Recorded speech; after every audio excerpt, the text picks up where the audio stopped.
Hi everyone! Welcome to my YouTube channel. Ito ang ating makasangkap sa ating lulutuin.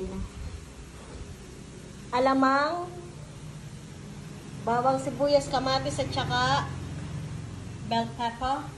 At meron tayong kalahating kilong hiniwa-hiwa na pork para sa ating igigisang alamang. At maglalagay din tayo or magluluto tayo ng katandem niya na nilagang pork nilaga, whatever. So tara, magluluto na tayo.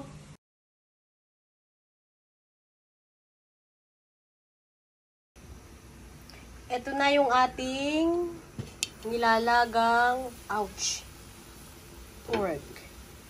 Nilagay natin dyan yung ating kalahating kilong pork, hiniwa ng pa-cubes pang nilaga. Nilagyan natin siya ng asin, paminta, sibuyas at bawang. At hanggang sa siya ay lumambot, balikan uli natin siya, mga Mars. Napaka-basic. Isusutay lang muna natin ang ating pork para sa ating ginisa. Simulan na natin ang paggigisa. Bawang, sibuyas, at ang kamatis. Ano-ano inano pag nagigisa.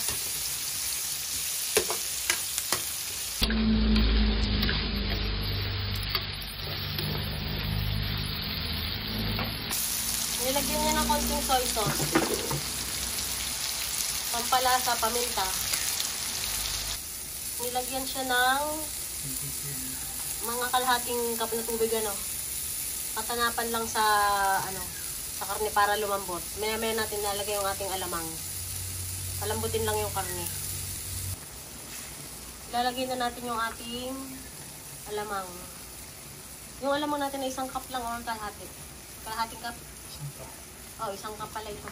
Isang cup na alamang binili sa palengke. Yung ating nilaga, ito na siya kasi malambot na siya. Ilalagay ang repolyo. Siguro nasa 15 minutes itong pinakuluan. Balikan natin siya. Maya 2 to 3 minutes para sa ating paglabog ng gulay. Repolyo. Binalikan na yung ginisang alamang. Bali papatuyuin lang muna siya. Kasi may sabaw-sabaw pa, dapat walang sabaw.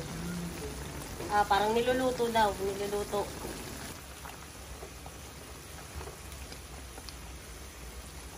Titikman na natin.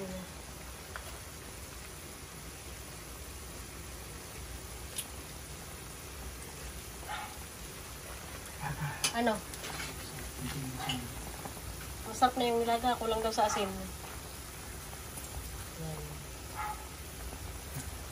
Saktuhan na to at luto na rin to, kaya patayin natin ang ating apoy. Ilalagay natin yung ating bell pepper at pag mamantikain, paluto na siya. Mukhang masarap, amoy pa lang, ulam na.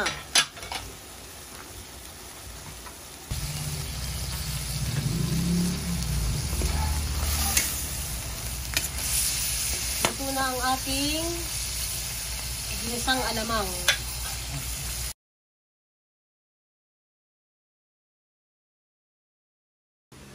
Ready to serve na ang ating nilutong ulam, ginisang alamang. Amoy pa lang, ulam na. Nagmamanti-mantika siya. At ang ating masabaw na nilaga. Maraming salamat sa panonood. Ingat tayo lagi.